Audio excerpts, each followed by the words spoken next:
Have we become so enamored with facts that we have forgotten the beauty of fiction? Is lying not merely an art, but a necessity in a world that worships dull, gray realism? There is a certain tragedy in the modern obsession with truth. We analyze, categorize, and dissect reality until it is no longer beautiful. We scoff at imagination, dismiss exaggeration, and condemn those who dare to paint the world in more vibrant colors than it appears. Yet, in doing so, we rob ourselves of something essential: the ability to dream, to invent, to elevate life beyond the mechanical dullness of mere accuracy. Oscar Wilde, in his brilliant essay, The Decay of Lying, dares to confront this misguided devotion to truth. He argues, with sharp wit and effortless eloquence, that we must not only tolerate lies, but embrace them, celebrate them, and weave them into the fabric of our existence. For it is in the act of lying, of embellishing, of imagining, of distorting the so-called real, that we discover a world far more enchanting than the one we see with our ordinary, uninspired eyes. To lie, as Wilde suggests, is not a moral failing, but an artistic endeavor. The best stories are not those that merely record events, but those that reshape them, transform them into something grander, something that transcends the mundane. Truth, cold and unfeeling, offers no beauty on its own. It is the artist who breathes life into it, who bends it into shapes that stir the soul. It is fiction, not fact, that moves the heart. Yet, society insists on worshiping truth as if it were a god. We ridicule the storyteller, expose the illusionist, and demand that everything be raw, unfiltered, and painfully real. We teach children that lying is a sin, that deception is wicked, that only the truth will set them free. But is this not, in itself, the greatest lie of all? And so, we find ourselves trapped in the tyranny of realism. Newspapers, those dull chroniclers of unembellished facts, reduce the world to numbers, policies, and scandals. Scientists, with their microscopes and calculations, strip the universe of its mystery, leaving behind only equations and formulas. Even literature, once a realm of wild imagination, now bows before the relentless demand for authenticity. Writers are expected to mirror life with painful precision, to tell stories that reflect reality rather than reshape it. But what if reality itself is overrated? Wilde would have us reconsider our devotion to the truth. He insists that art, in its purest form, must never be bound by the chains of accuracy. The true artist is a liar by necessity, crafting illusions that are more beautiful than reality itself.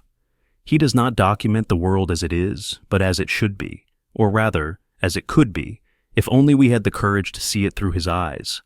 This is the essence of aestheticism, the belief that art exists for its own sake, not to serve truth or morality, but to create beauty, to elevate life beyond the mundane.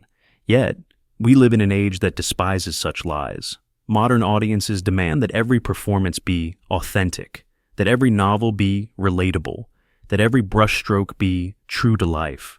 Even actors, those masters of deception, are expected to be sincere in their roles, as if artifice were a sin.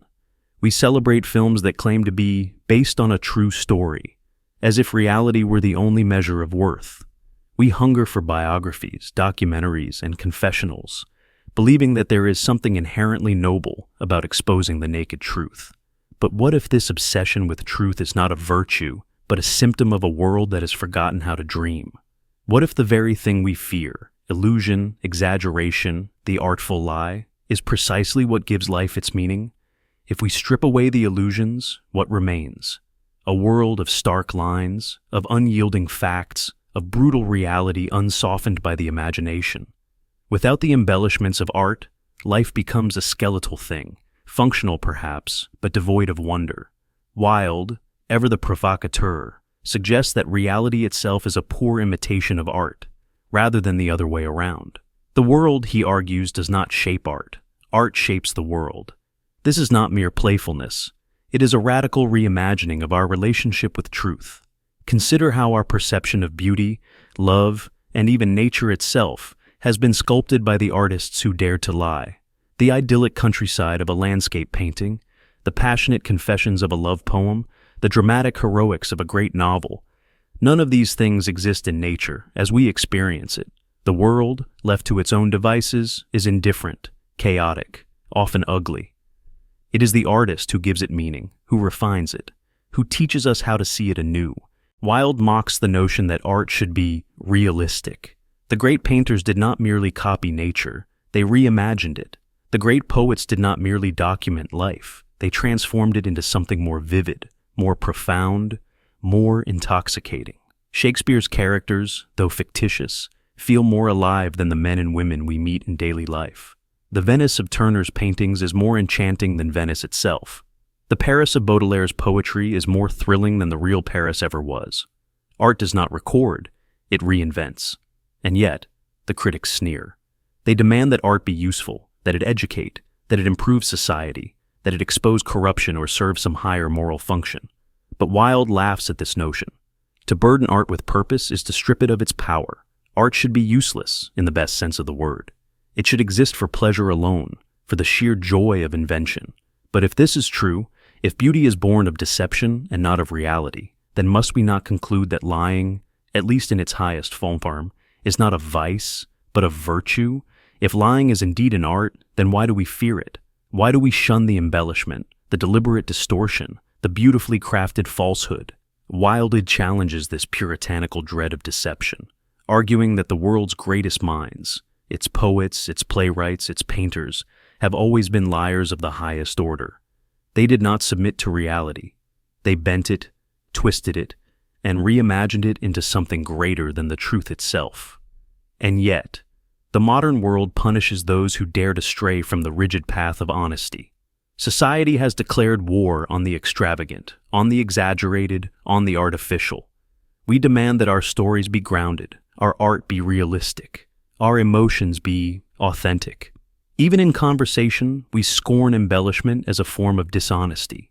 To make a tale more dramatic, to color a memory with borrowed details, to craft a persona more fascinating than one's real self, these are sins in an age obsessed with sincerity. But why? Wilde suggests that such sincerity is overrated, even vulgar. There is something crude about presenting life exactly as it is, without embellishment, without ornamentation. It is the mark of the unimaginative mind, the soul too rigid to see beyond the surface of things. He reminds us that the best liars, the poets, the dramatists, the artists, are not deceivers in the traditional sense, but liberators.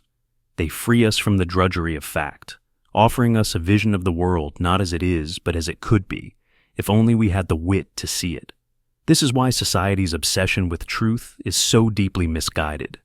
We believe that truth is the highest good, that the pursuit of truth is noble and absolute. But Wilde dares us to consider an alternative, that perhaps the greatest moments of human experience, love, beauty, art, do not arise from truth at all, but from the exquisite fabrications we weave to make life more bearable. What is love, after all, if not a grand illusion, a beautifully sustained fiction between two people? What is beauty if not an artificial ideal, a fantasy we construct to give the world a semblance of order? Even history itself, that so-called record of reality, is merely a story shaped by those who tell it. If this is true, then we must ask, is our devotion to truth not a kind of prison? Do we not, in our endless pursuit of facts, rob ourselves of the illusions that make life worth living? If truth is a prison, then lying is liberation. Wilde does not argue for deceit in the petty, dishonest sense, the kind used to manipulate, to cheat, to conceal selfish motives.